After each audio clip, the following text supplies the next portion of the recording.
Okay, magandang araw ulit sa ating lahat. So, itutuloy natin yung ating lessons sa support and resistance. So, pangatlo na ata ngayon, kung hindi ako nagkakamali, part 3 ito, ating support and resistance lessons. And I pray and I hope nakakatulong ang Great Force Philippines para mag-improve yung skills nyo as a trader. And of course, bago tayo magsimula ng training natin, lagi tayong magdadasal, hingi ng ang guidance at anointing ni God sa lahat ng gagawin natin para maging successful. Lord, in Jesus' name, I am praying, O God, that samahan niyo po kami sa aming gagawin. Sa pagtuturo ko pong ito, I pray na marami pong mabless, maraming matuto, maging magamit nila to become a profitable trader. I pray, Lord, na maituro ko ito ng tama, ng simple, madaling maintindihan, and with a sincere heart. Glorify your name, Lord, sa lahat ng aking gagawin. And thank you, Lord, that lagi ka nandiyan anytime na kailangan namin ng tulong at because you are for us, O God, and nothing can be against us.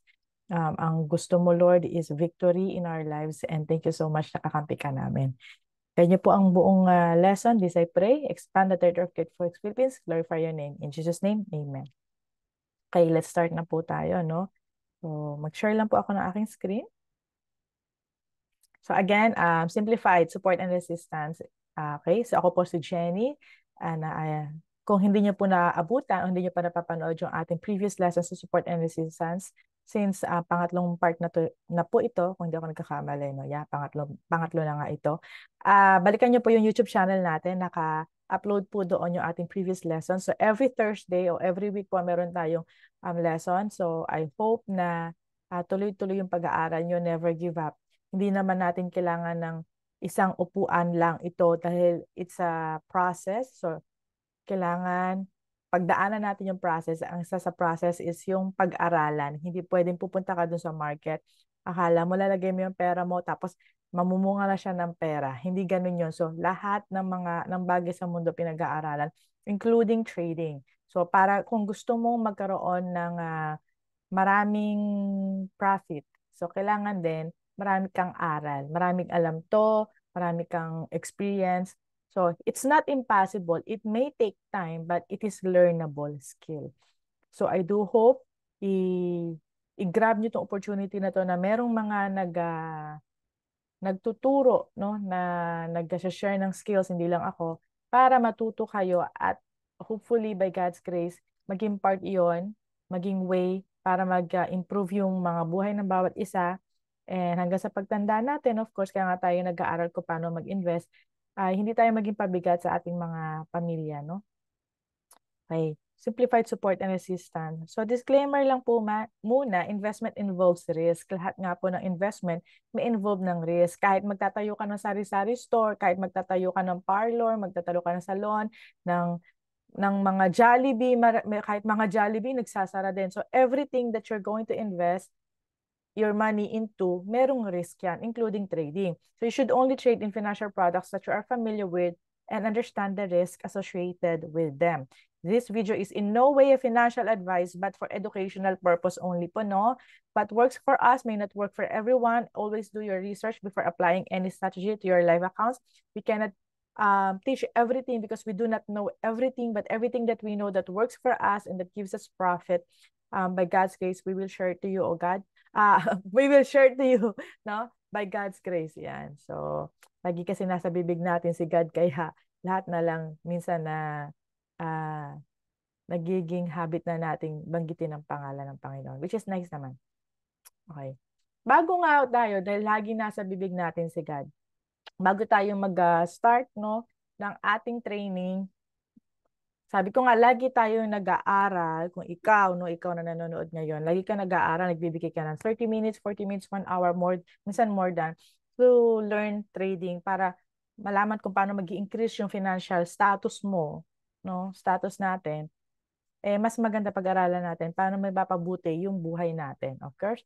Okay, so, dito muna tayo mag-start. You know, guys, merong pong reward na nag-iintay sa atin. Nakakatuwa, no? Meron nandiyan na reward na readily available doon sa mga gagawin yung kailangan gawin para makuha yung reward. Of course, Siyempre, kaya nga siya reward. So, parang meron kang ginawa and then nakuha mo siya, kaya bibigyan ka ng reward. And maraming mga rewards na si God have prepared for everyone. Everyone, guys, that are waiting, that there are rewards that are waiting for us. This is some of the rewards, no? Ano pa lang to? Patikim pa lang to. Pero grabe, grabe, grabe, grabing ganda. Sabi sa Deuteronomy 28, so if you fully, if you fully obey the Lord, 28:1, from 28:1, if you fully obey the Lord your God, keyword is fully obey. And sino? The Lord your God. Hindi yung damdamin natin, hindi yung nanay natin, hindi yung tatay natin. The Lord your God, our God. Para natin malalaman, you check the Bible. That's His word. That's His commandments. Nasa loob ng Bible, yung puso ni God, yung isip niya, yung gusto niya ipagawa sa atin, nasa loob ng Bible.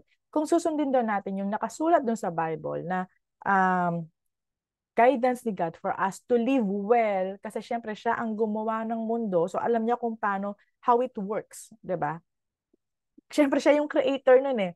Meron siyang dinesign na system sa mundo, sa universe. And sinasabi niya sa atin kung paano tayo paano natin ma-utilize yung system na yon para sa kapakanan natin. Paano natin magagamit yung system na yon para sa kapakanan natin. Fully obey the Lord your God and carefully follow all His commands I give you today. The Lord your God will set you high above all the nations on earth. Doon palang grabe na, 'di ba? The Lord your God will set you above all the nations on earth. Alam po, no? Medyo mainit na. So, all these blessings will come on you and accompany you if you obey the Lord your God. Okay, 2 beses binanggit, obey, obey. Sino? The Lord our God. So, ibig sabihin, how to get the rewards? Simple lang, if we obey God, which is written in the Bible, katulad ng magpatawad ka, magtumulong ka, magbigay ka, katulad ngayon, sinashare natin yung gift natin sa inyo, no? So, madaming mga sinasabi si God. Nasa kapakanan naman natin, nakakatuwa nga, sinabi niya yon para mapabuti ang buhay natin, para sa atin na yung mga sinasabi niya. Pero, pag ginawa natin yun, meron pa siyang idadagdag na reward. God is so generous, di ba? Imagine, gagawin ko to para mapabuti ako. Pero bibigyan pa rin pa niya ako ng reward. After ko parang mapabuti, mas mapapabuti pa ako. So, bakit tayo hihindi? 'Di ba? So, parang kahangalan na lang, stupidity, kung hindi natin gagawin yung sinasabi niya. Kasi, mapapabuti na nga tayo sa pag-obey sa kanya, may bibigay pa siyang reward. I don't understand kung bakit meron pa tayong mga fear and mga, ano ba tawag doon? Hesitation para sumunod sa Word of God. O para sumunod kay God. Para naman sabi nga God is for you. If God is for us, who can be against us? Para sa atin, kakampi natin ang Panginoon. Okay? So, all these blessings, lahat ng blessing na to, will come on you, pupunta sa atin, at sasamahan tayo. Hindi lang one time, kundi lagi-lagi natin kasama tong blessing na to, kung nag-o-obey tayo kay God. Pupunta sa atin at sasamahan tayo. Okay, ito na. Start ng blessing. Grabe.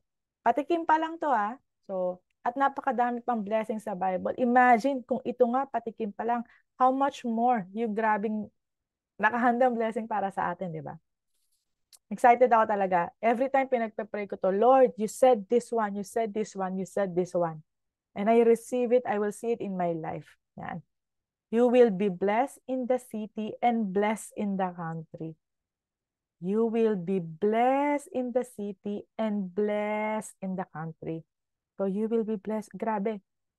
You will be blessed in the city. Hindi lang sa city. Hindi lang small area. Big area din, no? You will be blessed also in the country. Alam nyo, yung blessing na sinasabi dito is parang ibang grabing level of blessing ang akala natin, oh God bless you, oh may God bless you. Akala mo yung bless na yun, parang akala mo binigyan lang ng pera, inambunan lang ng health, inambunan lang ng ngiti. Hindi ganon. Pag si God nag-bless, puno, umaapaw. Grabe yung protection, grabe yung blessing. Grabe yung ibibigay niya, grabing saya yung ilalagay niya. Grabe. Ganun yung blessing na nanggagaling kay God. Yung unimaginable na fulfillment. Yung blessed dito, hindi lang siya yung inambunan ka o konting proteksyon, konting saya, konting pera. Grabe. Ganun si God, no? So, yun yung sukatan ni God eh. Grabe eh. So, sabi nga, you will be blessed in the city and blessed in the country. The fruit of your womb will be blessed. Wow, mabibless yung mga children natin, no? The crops of your land and the young of your livestock. Nung panahon na to, ang hanap buhay ng mga tao, nagtatanim sila, nag-aalaga sila ng hayop, kaya doon yung kanilang hanap buhay. So in short, yung hanap buhay natin will be blessed, magiging yun na nga, grabe. Grabing ilalagay ni God to flourish it, no? The fruit of the crops of your land and young of your livestock, the calves of your herds and the lambs of your flocks. Yun na nga, no? Kung ano yung kabuhayan natin, pagyayamanin niya. Your basket and your kneading throw will be blessed. Okay? Kasi nung time na yun, doon nila nilalagay yun ang ginagamit nila, itong mga to. Pero ngayon, anong ginagamit natin? O saan natin nilalagay? Ano yung ginagamit natin sa buhay natin? Sa panahon ngayon, so yun ang ibe-bless ni God. Oh, yung bangko mo, ibe-bless ni God yan. Yung wallet mo, ibe-bless ni God yan. No? Yung tindahan mo, ibe-bless ni God. Yung trabaho mo, ibe-bless ni God. Kasi yun doon natin, yun yung ang kabuhayan natin ngayon. Nung panahon na to, yun yung kabuhayan nila, ganun yung way of life nila. Kaya yun ang binabanggit dito na ibe-bless. You will be blessed. Sobra itong gustong-gusto ko talaga. You will be blessed when you come in. Blessed when you go out. In short, anywhere you go, you will be blessed. Kapag pumasok ka doon sa trabaho na yon, you will be blessed. Pag pinasok mo tong trading na to, you will be blessed. Pag pumasok ka doon sa school na yon, you will be blessed. Before you go out of that place, maybe the season is done, you will also be blessed. Hindi ka lalabas doon sa work na yon na punong-puno ng sakit, ng hirap. Hindi ka lalabas doon sa school na yon na duguan ka. Hindi ka lalabas doon sa relationship na yon na sobrang sama na nangyari. So, even when you come in and when you go out, you will also be blessed. The Lord will grant the enemies who raise up against you. Okay, ito na naman sinasabi ko. The Lord will grant the enemies who raise up against you will be defeated before you. Iaalaw ni God na yung mga enemies na magre-raise up para pabagsakin ka, na makikita mo hindi hindi mangyayari yon sa buhay mo. Okay? They will be defeated. O hindi ko naman sinasabi na sabihin niyo, oh, sige, ginegento mo ako, si Lord ang bahala sa'yo, magdusa ka. Hindi ganun. Kasi sinabi rin ni God sa Bible, i-balance ko lang ng konti, na kapag hiniling mo, o kapag ginusto mo, o kapag ninais mo, na yung kaaway mo, o yung umaapi sa'yo, ay mapahamak, instead na magkakaroon sila ng something na hindi maganda o they will be defeated, ikaw pa yung parang magkakaroon ng um, disadvantage. Okay, so hirap kasi baka ma-misquote ko yung Bible. In short, wag mong hihilingin o nanaisin na may masamang mangyari doon sa kaaway mo dahil hindi gusto yun ng Panginoon. Okay? Baka ikaw ang mapalo. In short, okay?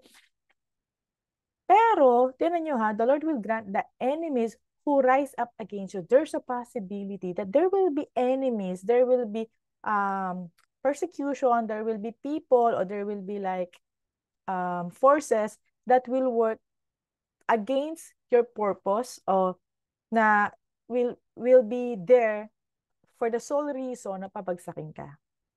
There's a possibility. Kasi sinabi nito, the Lord will grant the enemies who raise up against you. But the good news is, those people or circumstances or forces that raise up against you, God will not allow it to defeat you, but instead, God will defeat them and you will see it Mawi-witness mo yun. No? Hindi ko sinabing matuwa ka dahil na-defeat sila, pero mawi-witness mo yun and then you will say glory to God.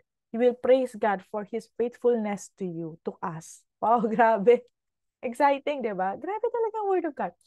The Lord will send a blessing on your barns. Ito again, hindi lang niya po proteksyonan, kundi isesend niya. Ilalagay niya talaga yung blessing doon sa kabuhayan natin. And everything you put your hand on to, kung ano yung ginagawa mo, nagluluto ka, mabibless yun. Okay? Magkakaroon ng magandang ka, kalusugan yung pamilya mo. Nagtitinda ka, mabibless yun. Whatever your hands, diba? Everything you put your hands to, kung ano man yung ginagawa ng kamay mo, kung ano man yung ginagawa mo, God will send a blessing doon. And the Lord your God will bless you in the land He is giving you. There's a land. This one is actually, yung premise nito is, sinabi to sa mga Israelites and God has there's a promised land that God has promised nga. Kaya nga promised land doon sa mga Israelites, yung mga nakakulong sa Egypt, yung mga naalala niyo si Moses, yung pinakawalan niya doon sa Egypt, tapos may 10 commandments pa, may pinukula pa niyan, hinati yung dagat. So yung mga tao na lumabas doon, this is God's word to them, which is also God's word to us right now. Okay? That's why, syempre, yung yung mga ginagamit na salita is yung salita na katulad ng barns, katulad ng flocks, no? Na sakto dun sa kabuhayan o nangyayari sa buhay nila ngayon. Kaya i-change lang natin yon sa applicable sa buhay natin ngayon. The Lord your God will bless you in the land He is giving you. Since merong promised land doon sa mga Israelites before, meron ding promised land sa'yo. Okay? Meron din promise lang sa'yo. Meron din promise na trabaho sa'yo. May promise na tao sa'yo. Na yun yung home mo. Yun yung magiging bahay mo. Yun yung, bless ka at peace ka. God, meron siyang ganun sa ating lahat. Meron siyang ganun sa'yo. And if you obey the Lord your God, sundin natin yung nasa Bible. He will bless it. God will bless the land He is giving you. Yung place kung saan you are at home, He will bless it. Okay? Dito na lang, last na to. The 9, the Lord will establish you. The Lord will establish you as His holy people. Kanya ka. Kanya ka, kay God ka. Imagine kung yung super smart, super powerful, the creator of heaven and earth, kanya ka. Diba, meron dito sa Pilipinas, meron sa atin na, sagot ko na yan, ganun. Bata ni mayor yan, bata ni congressman yan, kay mayor yan. So, protektado nung taong may authority, yung tao na yon. Imagine, kanya ka. You are God's, diba? Kay God ka, the creator of the heaven and earth, the King of kings, the Lord of lords. Protektado ka niya. As He promised you on oath, if you keep the commands of the Lord your God and walk in obedience to Him. Merong way para to get all of these blessings, which is keeping or doing His command and obeying God. Ito pa lagi kong pinagpe-pray, kasama lagi sa prayer ko. Then all the people on earth, o kung sino man lahat ng taong nakakakilala sa'yo, will see, makikita nila that you are called by the name of the Lord and they will fear you. You will have influence, okay? Hindi ko sinasabi na parang magiging ikaw na yung makapangyarihan sa buong mundo, no? Pero ibig sabihin lang nito, yun na nga, protektado ka ni God, okay? Yung mga tao na nakapaligid sa iyo, malalaman nila, ay sa Diyos to, ay kay God to, ay super blessed to ni God. Huwag natin gawan ng masama. Parang ganun. The Lord will grant you abundant prosperity in the fruit of your womb, the young of your livestock, and the crops of your ground. Okay? So yung ating mga anak, yung ating next generation sa atin, yung ating kabuhayan, yung ating ginagawa, yung ating mga trabaho. God will grant you, the Lord will grant us, ibibigay niya sa atin, abundant prosperity. Prosperity na, abundant pa. This is na, sa salita kasi ng English, parang medyo hindi makita yung bigat, hindi makita yung extensiveness o hindi makita yung talagang kulay nung sinasabi sa Bible. Pero this abundant prosperity, parang nga umaapaw siya, grabe-grabe, na blessing, na protection, na saya, na fulfillment, na fruitfulness. Hindi ko sinasabi magiging bilyonary lahat ng tao. Pero sabi nga doon sa isang nabasa ko, you will have things that even billionaires are wishing for. You will have the peace, the inner peace. You will have the life, yung buhay talaga na, ay salamat. Hindi yung buhay na, ano ba tong buhay na to? Hindi ganoon. Hindi, nakakainis tong buhay na to, nakakasawa na tong buhay na to. Hindi ganoon, kundi, ay salamat sa buhay. Alam niyo yon, yung nanggagaling sa loob natin na praise the Lord dahil may kwenta yung buhay natin. Kaya nga maraming mayaman na nagpapakamatay. Kasi hindi naman natin makikita yung fulfillment ng buhay natin sa pera. Kaya yung abundant prosperity na sinasabi dito ni God, not necessarily, pero pwede, na pera lang ito. Kundi, holistic, lahatan, no? Ang galing, God is good all the time. That's why, kailangan lagi nating basahin ng Bible kasi andoon yung kanyang mga sinasabi, no? So, yan, no? So, praise the Lord. So, balik na tayo sa ating, mag-start na pala tayo. Mag-start na tayo. Okay? So, I hope may encourage kayo. And kung magpe-pray kayo, ganito, Lord, sabi mo magpatawad ako. Sabi mo gawin mo to. Ginawa ko, Lord. No? And Lord, I believe in your reward. I believe in your promise that I will be blessed in the city, blessed in the country. I'm blessed when I go out. I'm blessed when I come. And when I come in, I'm blessed when I go out. Every works of my hands will be blessed. You will send blessing in my barns, in my banks, no, barns, palitan natin ng banks, no? You will bless my work, you will bless my relationship. You declare those words, no? And believe, and talagang grabe. We cannot please God without faith. We have to believe first. Last week, ang lesson natin is faith. So, yun na nga, pag talagang nagsishare na ako ng Word of God, ayaw ko na talagang tumigil. Kaya, sige, start na tayo. Okay. So, eto na nga. So, meron tayong limang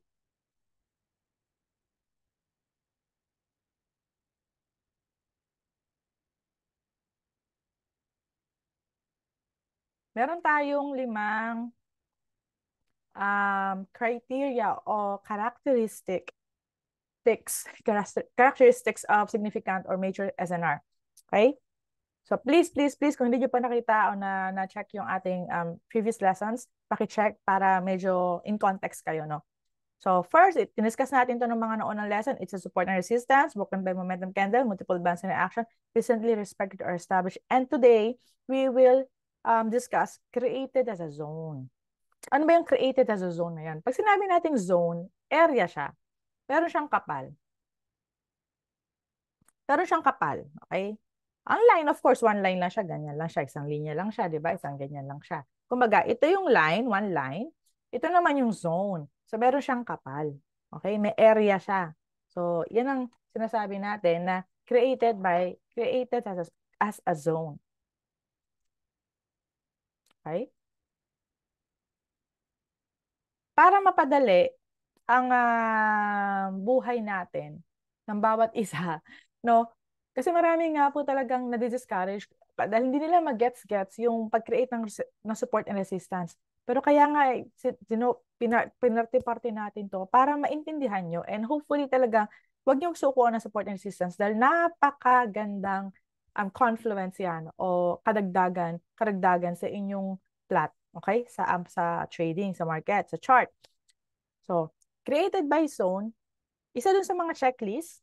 Actually, hindi siya checklist na no? Pero, kailangan yung SNR nyo is gagawin nyo siya as a zone. Yung apat na nauna, broken by momentum candle, may bouncing reaction, support siya before, resistance siya noon, so recently created siya, listahan yon. Actually, those are the characteristics or those are yung checklist nyo na pag nangyari to, nangyari to, nangyari to, nangyari to, this is the SNR. Ngayon, paano mo gagawin yung SNR na yun? Nakita mo na, okay na lahat yung checklist mo, check, check, check na yung apat na yun.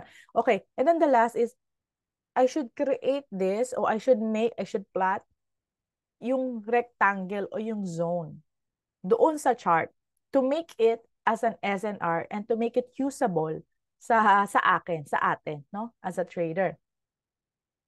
Avoid using a single line. So marami akong mga naturuan na, nakilala na ang ginagamit nila is a single line. So it's walang problema kung gusto nyo. Pero ako, recommendation ko po, please do not use single line. So sabi ko nga, hanggat maaari, meron siyang kapal. Okay? Kasi diba, zone will give you a higher probability of winning and more peaceful mind.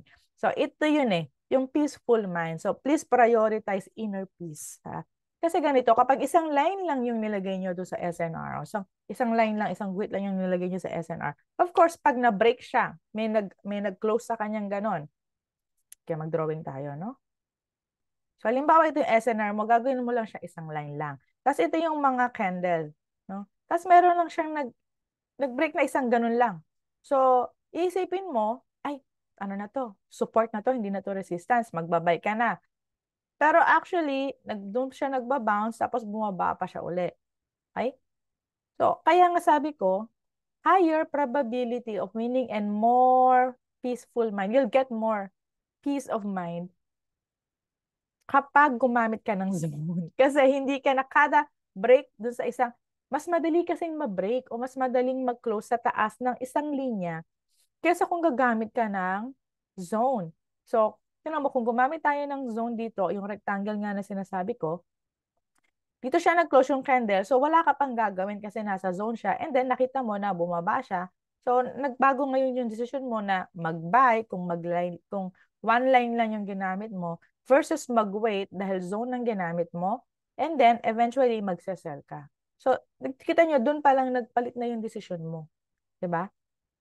So, doon sa mga gumagamit ng line, wala namang problema kung kayo eksperto na dyan. Pero doon sa mga baguhan pa, I really do suggest, no, and recommend, and talagang push ko kayo, zone ang gamitin nyo. Matuto kayong gumamit ng zone ngayon pa lang. From the start ako, hindi ako gumagamit ng one line as a major or significant SNR ko. Nagla-line ako doon sa usually mga minor SNR. For me, just to have a peace of mind too, na magre-react to kasi meron ditong minor SNR.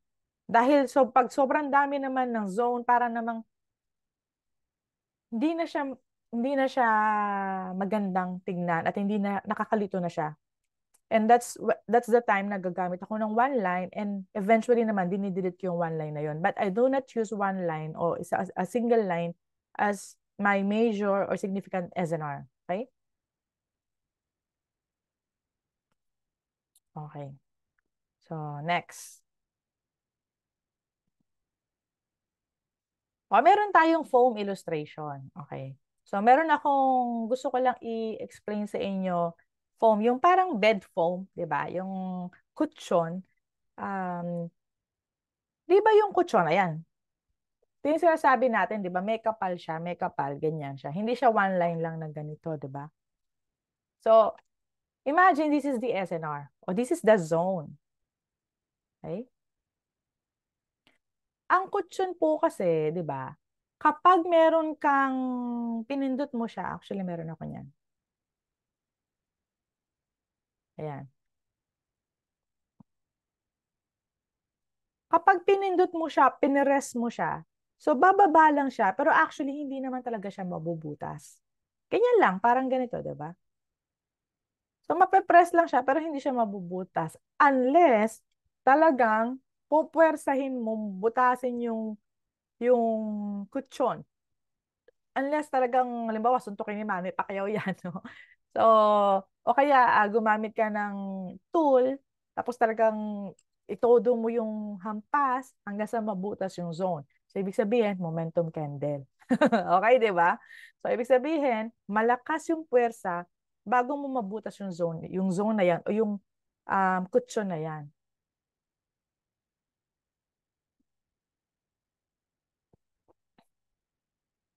Ika lang.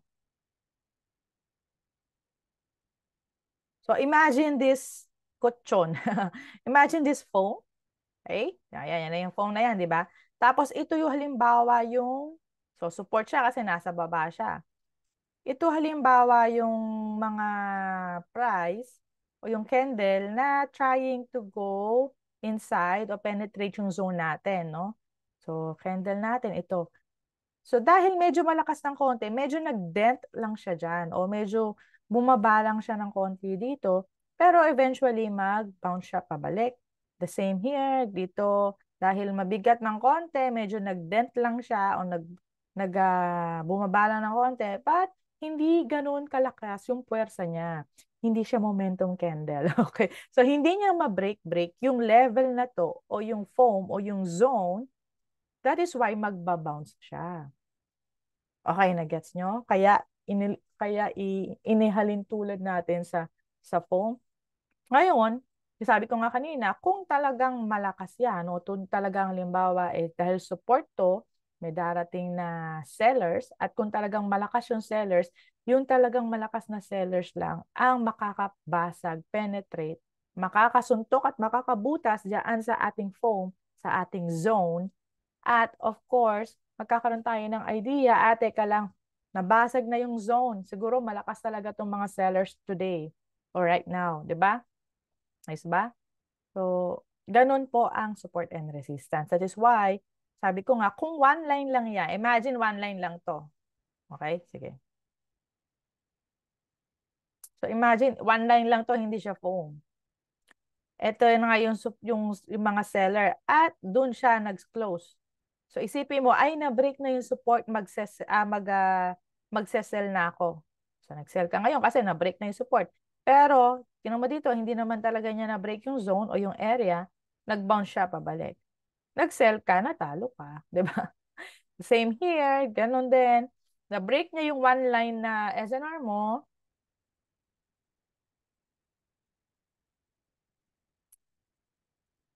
tapos, nung na-break niya yung one line ng SNR mo, sabi mo, ay, na-break na yung support. Magse-sell na ako. So, nag-sell ka ngayon, pero nakita mo naman dito, hindi ganun kalakas yung power ng mga bola na to, no? At hindi naman niya talaga na-break yung foam o yung zone natin. So, nag-bounce pa rin siya. Again, natalo ka uli.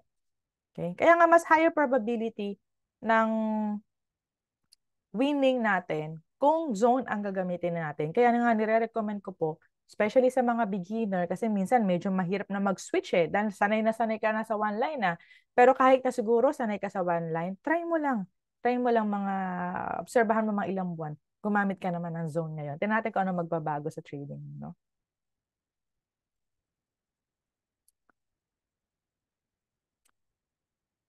So pupunta ka ngayon magkikreate na tayo ng support and resistance, okay? So pupunta ngayon tayo sa um, chart. Pagpunta mo sa chart, hahanap ka ng area kung saan support siya before, resistance siya then. Naging support siya, naging resistance siya. Meaning, merong candle sa taas at the same time, merong candle sa baba. Okay? So, nag-support siya rito, resistance siya dito. Broken by momentum candle, sabi ko nga, dahil nga zone siya, yung talagang malalaking kandila o malalakas na power lang yung makaka-break sa kanya. Hanap ka ng ganong area, multiple bouncing reaction, yung mga reaction doon sa area na yon. Kaya ko sinasabi area, hindi level. Kasi pag sinabi mong level, medyo isang specific na level siya, ganyan. Unlike pag area siya, meron siya mga ranges, di ba? So doon sa area na yon, maaring ganyan siya. So still, may makikita kang obvious na bouncing reaction, recently respected or established. Okay, may mga times na hindi makikita natin na recent siya. May mga times. Pero kung meron namang nag-create and na-form yung market na recently, na na-establish nga siya, o nito lang na nag-create siya ng SNR, na-break siya ng momentum candle, nagkaroon ng multiple bouncing, um, ibigyan nyo ng higher priority yon. Pero sabi ko nga, merong mga times talaga na you have to go sa higher time frame, and then medyo malayo na siya, mga ilang taon na siya. Pero still, those levels or those areas are still applicable. But just give higher priority dun sa mga recently established levels or area, okay? And then, ito na yung pinakahuli, magke-create na tayo ng zone, and that zone will act as our support and resistance. Okay, score. Punta na tayo sa chart.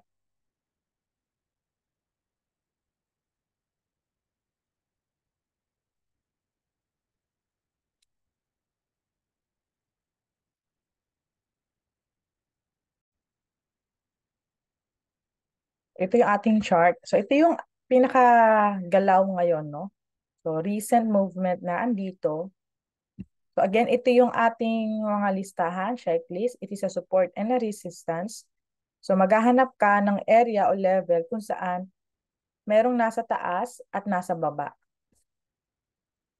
Sana tayo. So, ibig sabihin yung candle, kung ito yung area, may candle na nasa taas, so acting siya as support, candle naman na nasa baba, acting siya as resistance. So, dito, hanap tayo ng area. So, tingnan natin, ito yung pinaka-recent ng movement niya. Siyempre, sabi ko nga, kahanap naman tayo nung maabot niya ng medyo maaga-aga, no? Hindi naman yung 2 years pa niya bago maabot. Wag naman doon sa kaduluhuluhan o doon sa kababababaan, no? Yung medyo malapit-lapit sa kanya. So, to sa area na to, kung titingnan natin, okay? So, merong mga candle na nasa baba at may candle din naman na nasa taas.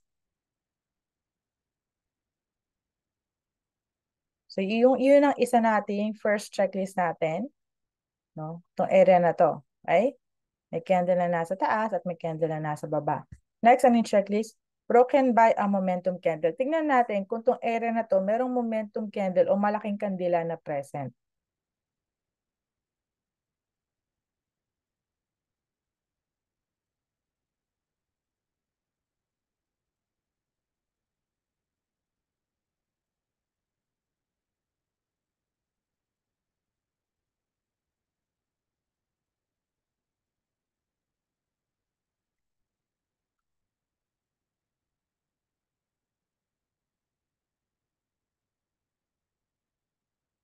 We'll extend natin ng konti yung ating area. Okay? Makikita natin, meron dito na panay pula na kandila. So sa higher time frame, dahil nga 4-hour time frame ito, so hinati-hati sa 4 na oras yung representation ng isang candle. So red, red, red, red. So sa higher time frame, isang malaking red yan, no? Tingnan nga natin.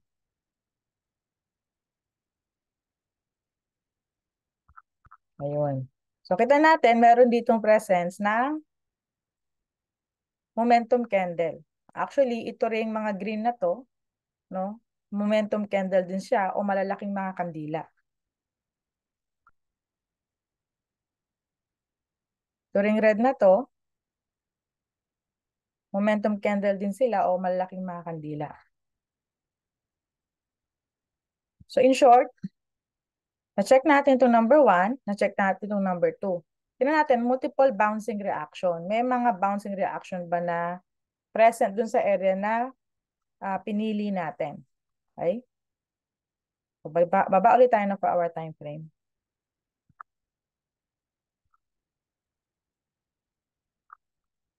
So, ito yung area na napili natin. So, obvious naman, no? Na pagdating dito, babounce siya. Pagdating dito, babounce siya. Pagdating dito, yun, na-break na nga ng momentum. Dating dito, babounce pababa, babounce pababa, babounce pababa. Dito, babounce uli. Dito rin, pagdating niya dito, nag-bounce siya. Around sa area nito, nag-bounce siya. So, ito rin, meron din dito mabouncing. Ito na nga, na-break na ng momentum candle. Around sa area nito, nag-bounce din siya. In short, clear din natin tong multiple bouncing reaction dun sa area. Ito, recently respected or established. Sabi ko nga, not all the time nangyayari ito. May mga pagkakataon na wala kang makitang recent na ganito papasok sa checklist kasi it's either masyado na siya mataas o masyado na siya mababa. Pero kung posible at present siya, prioritize natin to. So by God's grace naman, since ito yung current candle ngayon na nangyayari, no? Ito yung current price, at hindi naman siya sobrang taas, hindi rin siya sobrang baba. So maraming mga kandila na pagbabasihan natin, malapit-lapit sa kanya. Okay?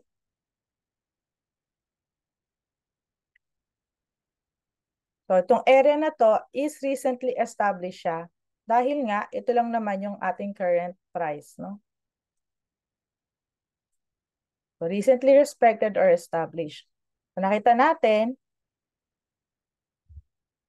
doon sa area na napili natin, siya ay, so kung ngayon, ang date nitong current is Feb 29, 2024. Dito sa area na to, no? Siya ay Feb 2. Okay? So, dito naman sa area na to, January 16, dahil for our time frame siya, no? Ito ay 2024, January 3rd, 2024. So, December 15, 2024 hanggang November 2023. So, hindi siya kalayuan. Okay? Mga ilang buwan, ilang linggo lang siya from the current price or candle. At ito na nga. So, dahil nakita na natin, nag-check na tong sa dalawa, tatlo, apat na to, magkikreate na tayo ng zone na ititreat natin or will be acting as our support and resistance. So, ito yung area na to. So, paano tayo magkikreate ng zone dyan? Ano?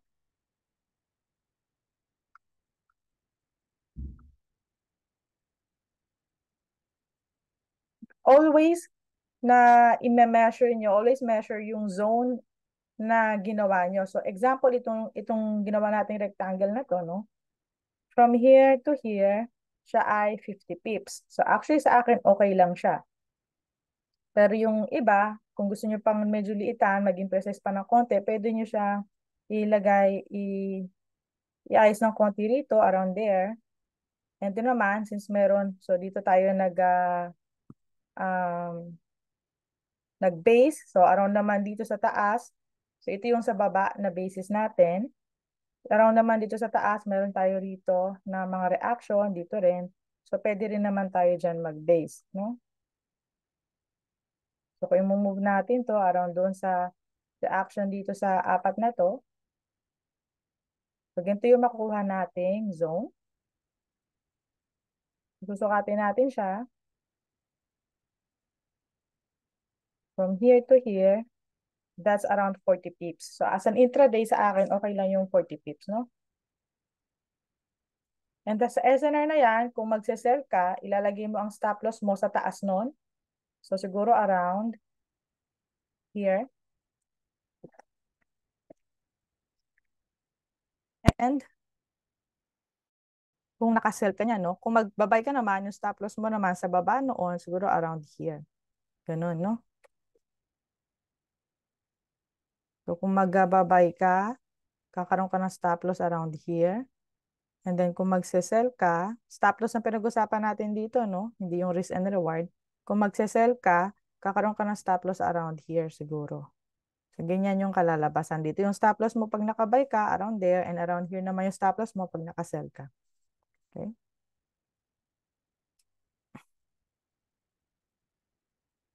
Kung hahanap pa tayo ng iba pang SNR,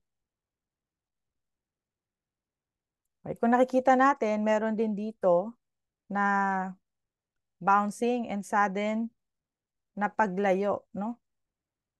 And dito rin, around sa area na to, doon din siya, may bouncing and Itong area na to, parang magkaka-level siya rito, no? So, doon sa area na yan, pwede ka rin maghanap o gumawa ng SNR. So, again, ano yung mga checklist natin? Support and resistance, ibig sabihin, merong mga candles na nasa taas, which is ito, naging support yung ating level o magiging level, at merong candle na nasa baba, which is ito, no? So, ito yung nasa taas. So, kung ito yung magiging area natin, so merong mga candle na nasa baba at meron ding mga candle na nasa taas. So, in short, first checklist natin, good na to. Broken by a momentum candle, tingnan natin kung may malalaking kandila na present dun sa pagpipilian natin, no? So again, kung ito yung area na to na pagpipilian natin o tinitingnan natin, so obviously, may malaking kandila dito, di ba? Ayan, dito siya, no? Dito rin, present din yung malaking kandila rito na pula, no? Na sinundan din ng malaking kandila na to, na yung nag-break dun sa foam nga natin. So, in short, good tayo rito sa broken by momentum candle. Next, multiple bouncing reaction. So, obviously, dito sa area na tinignan uli natin, meron dito, nag-bounce. Pagdating niya rito, medyo dito pala niya na-break na to, no? Dito, nag-bounce pababa. Natin ng konti. Para nakita natin yung bouncing reaction. Kita natin ng konti para makita natin yung bouncing reaction. So, around here, pagdating niya doon, nag-bounce pataas. Dito naman, medyo na, na-push niya inside yung foam o yung SNR natin. Pero nag-bounce din siya rito pababa. Pagdating dito, nag-bounce din. O, dito, ito na yung na-penetrate niya o na-break na niya yung foam, no? O yung zone natin. Dito, nag-bounce din siya dito. So, obviously, merong multiple bouncing reaction na present. So, titignan natin. And this one too, pagdating niya dito, nag-bounce din siya doon. Recently respected and established. So, kahit pa paano, malapit-lapit pa rin ito, no? Dahil ito yung current price, ito naman yung ating pinagbabasihan at going dun sa history ng chart. Ngayon, ready na tayo mag-create ng zone.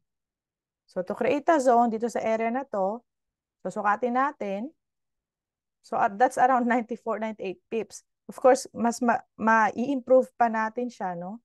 So, kung ito yung zone, so, hanapin nyo lang kung saan yung mga area na parang meron siyang, doon siya nagbabounce in general. So, kung halimbawa ganyan, dito sa ganito, no?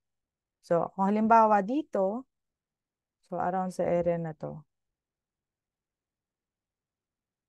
Yan. So, lilitan natin yung ating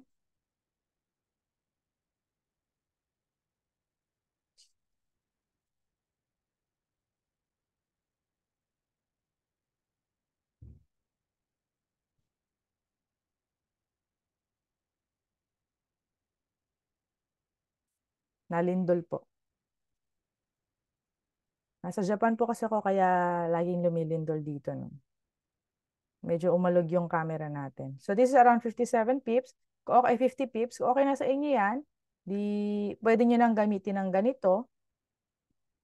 So nag-base tayo around sa area na to, around sa area na to, around sa area na to, tsaka sa area na to. Doon natin binase yung laki ng ating zone. Okay? So, and then extend lang natin yan. Hanap pa rin tayo na isa pang parang station niya na mapupuntahan. Kung ma-break niya to, saan tayo pwede mag-take profit? Kasi ito, pag nag-sell siya, pwede tayo mag-TP rito, di ba? Ngayon, pag nag-break naman niya to, saan naman tayo magbaba? Saan naman tayo mag-take profit pag nag-buy tayo sa area na to? So, hanap pa tayo ng isa pa dito sa taas na SNR. Again, yung ating checklist,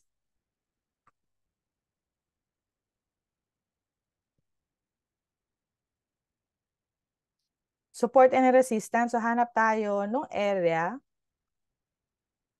So dito, meron ditong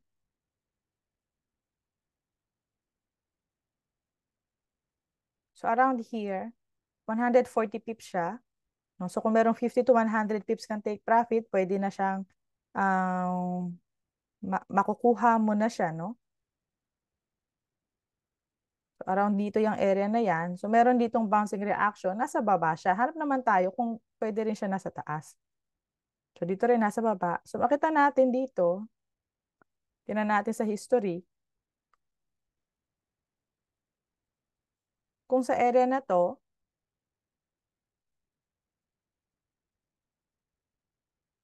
kung sa area na to, meron din mga kandila na nasa taas o nag-bounce din siya pataas.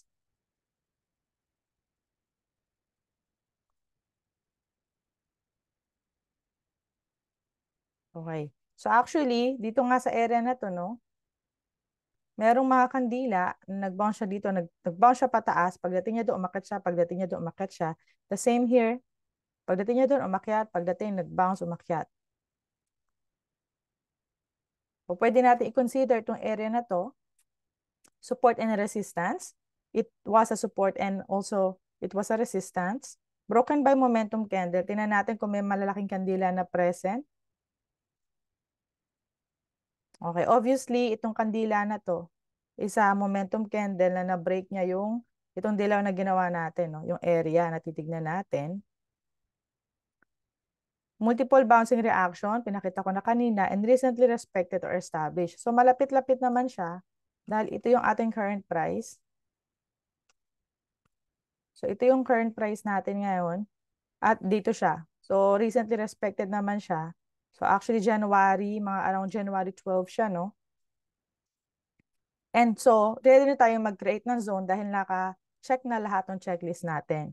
Sabi ko nga, around sa area na to, dito, dito, dito, tayo mag-create ng zone. So, kunin yung rectangle tool nyo, this one, no? Ito. Ito yung rectangle tool natin, yung para siyang square. So, nag-create siya ng rectangle, yung square icon na yan. And then,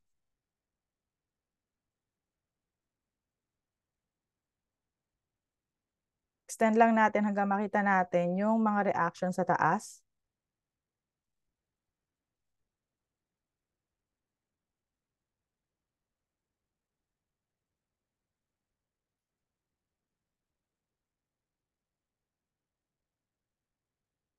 Okay.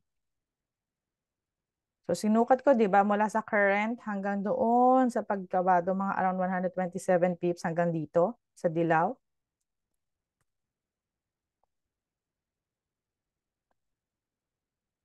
Medyo lalampasan ko na to, ha. Hindi na natin makikita tong current price kasi inaayos natin tong ating SNR.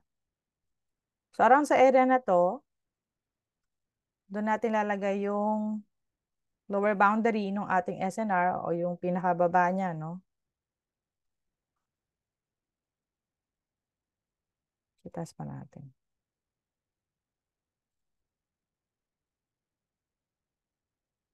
And then, so nakita natin meron ditong medyo konting reaction dito, saka dito. Since parang malaki yung SNR natin na nagawa, sukatin natin. So around 790 pips, no? Medyo malaki siya. Pwede natin siyang liitan.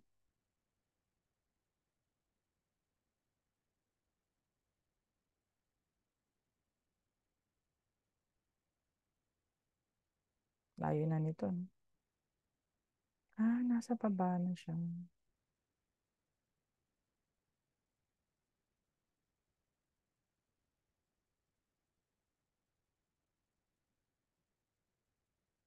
Okay, dito na tayo mag-base kasi masyadong malaki yung ating SNR.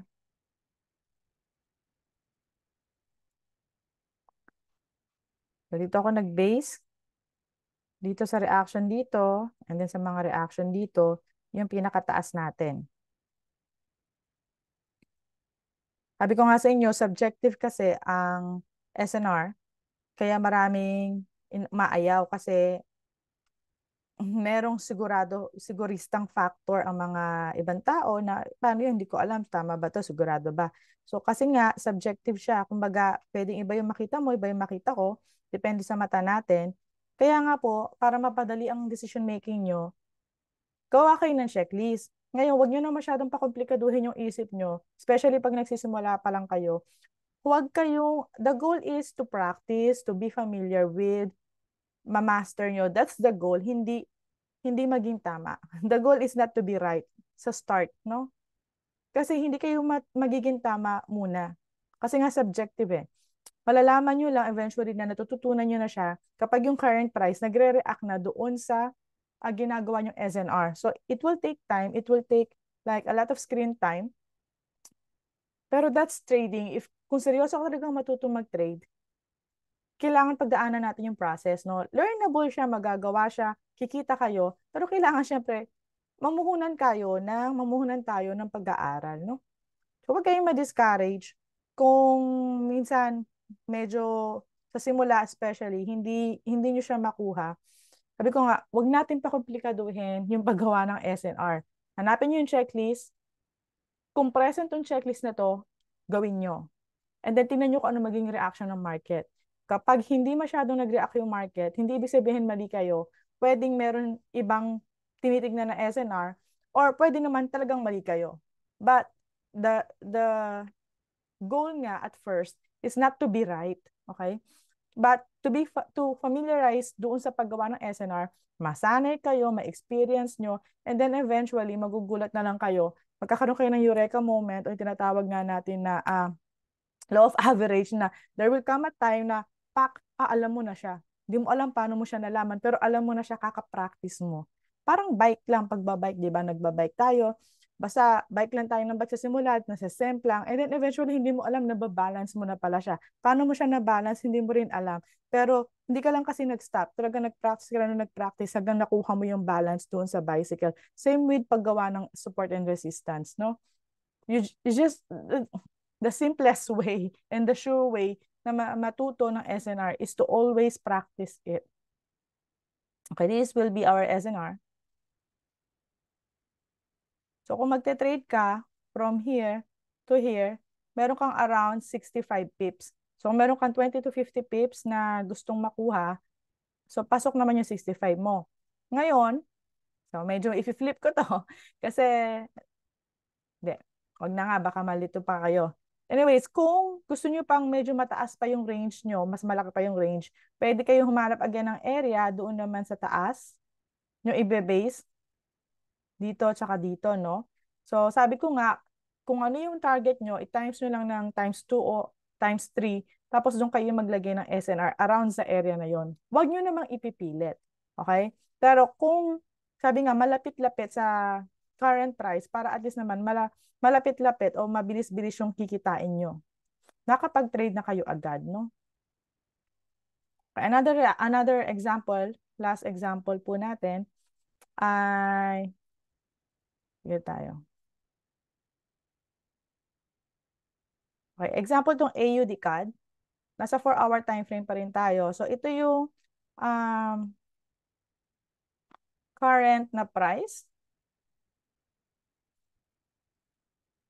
Okay, ito yung current price natin sa AUD CAD, no?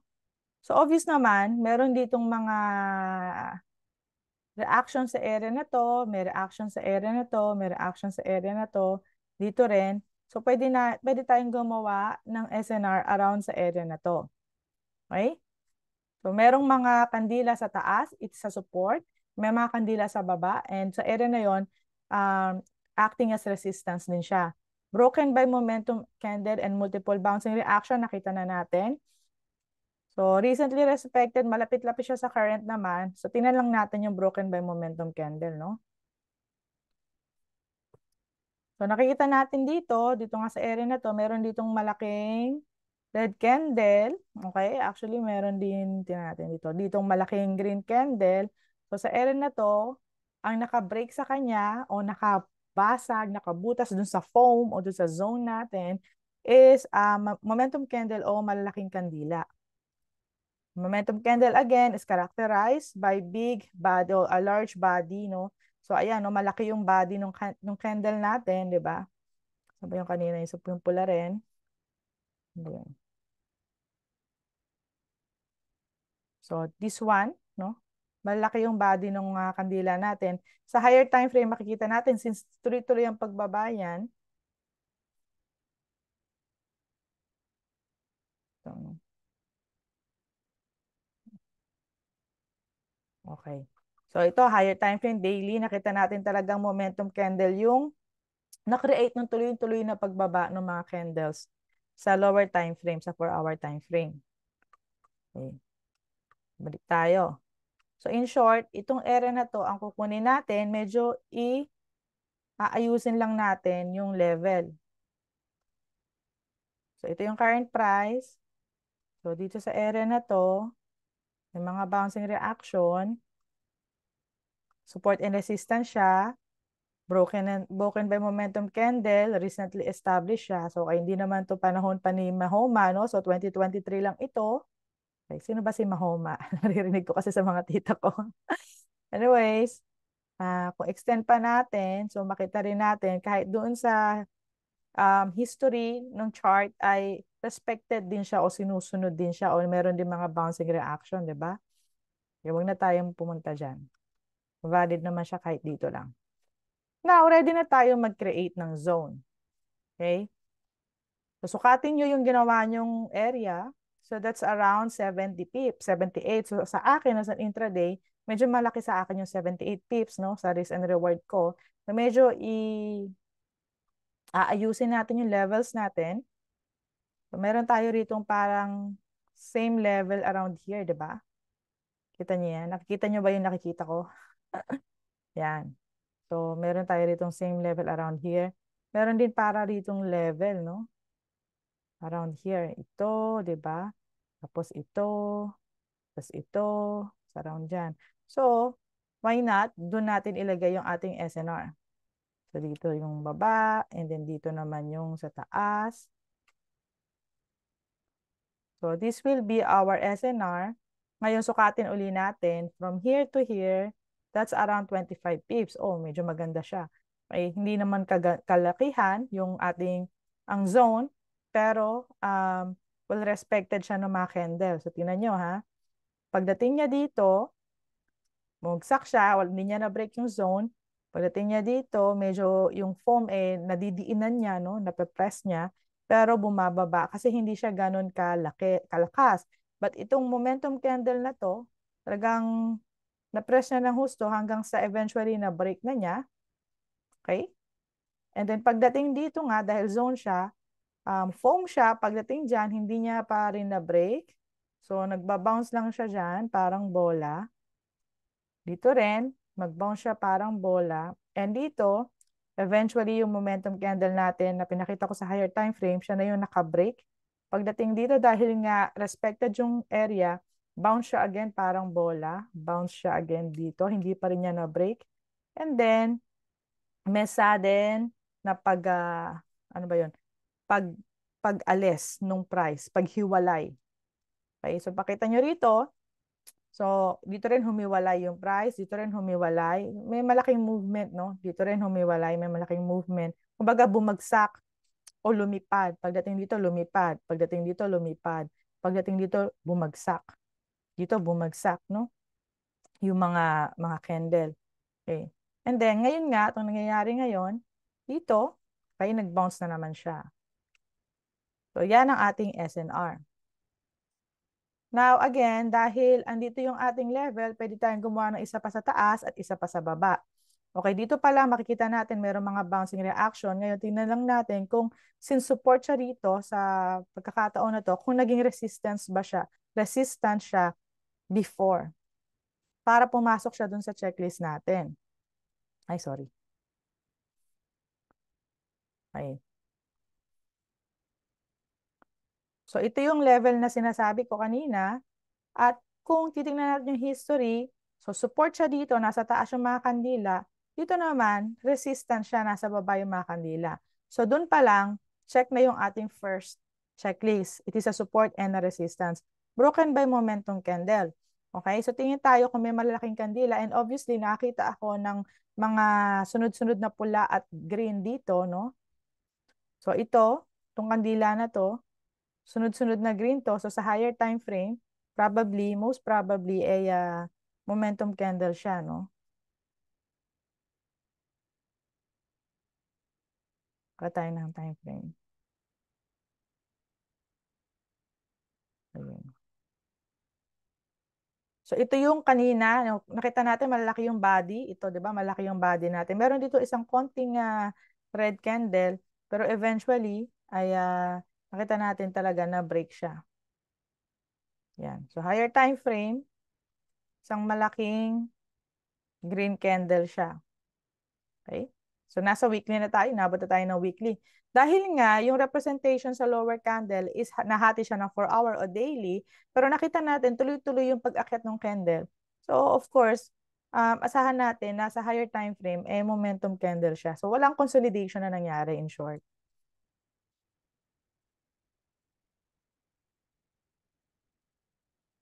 Tignan natin to.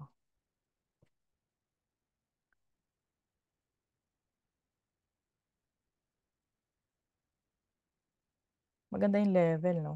Okay. So balikan natin. So ito yung level natin, no? Ito yung level natin. Extend natin siya doon. So, ayan na nga. Ganda yung level niya. Kahit sa noong June 29, 2023, around June, respected pa rin yung level. So, recently respected naman siya kasi nga, dito tayo nag-base. Hinanap lang natin kung papasok siya dun sa characteristics ng major or significant SNR natin. So, ito yung current price, ito yung pinag-base natin, no? And hindi naman siya sobrang tingin natin matagal bago pa ma-reach. Dahil siya ay around 100 pips lang yan from the current price. So ready na tayo mag-create ng zone. So sukatin natin yung ginawa nating area o rectangle. So around 38 pips. So actually okay na siya kasi around 38 pips na siya. So no need na to um, adjust pa, no? And kung gusto nyo pa uli mag-create ng another one dito sa taas, kasi nga para pag na-break nyo to, may pupuntahan siya another TP. So obviously, itong area na to, kitang-kita naman na merong mga bouncing reaction. Tingnan lang natin kung since resistance siya rito, naging support siya before. May mga candle ba na nasa taas niya? Okay? So gawa tayo rito, sa area na to, ng rectangle o zone o foam, kung ano man gusto nyo itawag dyan, extend natin at doon nakita natin, pagdating niya dito, nag-bounce o merong moving away na nangyari. Extend pa natin uli. Again, makikita natin dito na pagdating niya dito, may moving away na nangyari o nag-bounce. So, tingnan natin kung merong momentum candle o malaking kandila na present dito sa area na napili natin. Okay. So, obviously, itong kandila dito na nag-break dun sa zone natin, ito ay momentum candle, no? Malaking body, no? Represented by malaking kandila. I mean, malaking body ng kandila. Kaya hindi siya malaking wicks, hindi siya maliit na kandila, kundi malalaking kandila na tinatawag nating momentum candle. Okay, good siya. Good na siya. So, recently established ba siya? Since ito nga yung ating current price, ito, no? So, dito lang naman siya. At medyo malapit-lapit naman siya sa katotohanan na marating natin within 2 weeks siguro or 1 month kung aakyat ang market. So, actually 170, baka nga 1 week lang maabot na to kung aakyat ang market. Dahil 170 lang siya, from here to here, around 180 pips lang siya. So, malapit-lapit siyang makuha. Kumbaga, mapakikinabangan natin siya ng malapit-lapit, maaga-aga. Hindi siya masyadong malayo. So, siya ay kapakipakinabang na area. No? Okay. So, sukatin natin. So, ready na tayo mag-create ng zone. Sukatin natin yung zone natin. So around 43 pips. So akin din as an intraday, okay na 'yan, 40 pips. So there's no need to adjust na yung laki ng zone natin, no? So 40 pips siya. Ayan. So kung meron kayong mga tanong, by the way guys, na kung nakakatulong po ang Grade Forex Philippines sa inyong mga trading journey, please paki-share, paki-like, paki-subscribe po dito sa mga video natin sa Facebook, sa YouTube. At please paki-suportahan at dun sa mga gustong mag-create ng trading account nila para makapag-practice kayong mag-trade. Para lang sa mga beginner, always use demo account. Great Forex Philippines nandito po para makatulong sa mga Filipino na gusto mag-penetrate ng trading, matutong mag-trade, ma-penetrate ang forex market, stocks man yan or crypto, applicable po yung tinuturo natin. So principle lang naman po yan, no? So hopefully po nakakatulong kami. And to God be all the glory sa ginagawa namin. By the way, meron po rin kaming mga membership, Millionaires Club member. Kung gusto niyo po ng one-on-one na turo at talagang seryoso kayo, meron tayong Millionaires Club member. Pwede po kayong magpa-member. So, reach out po kayo sa amin para dun sa mga special na lessons and trainings o exclusive for Millionaires Club member, mga one-on-ones, yan, mga face-to-face. And of course, yung ating, yung ginagamit ko pong strategy, personally, ay tinuturo din namin sa mga Millionaires Club member. So, bye everyone. I hope nakatulong po kami. Please comment kung meron kayong tanong at gustong mga topic na i-discuss para makatulong palalo kami sa improvement nyo as a trader. God bless and Jesus loves you. Bye-bye.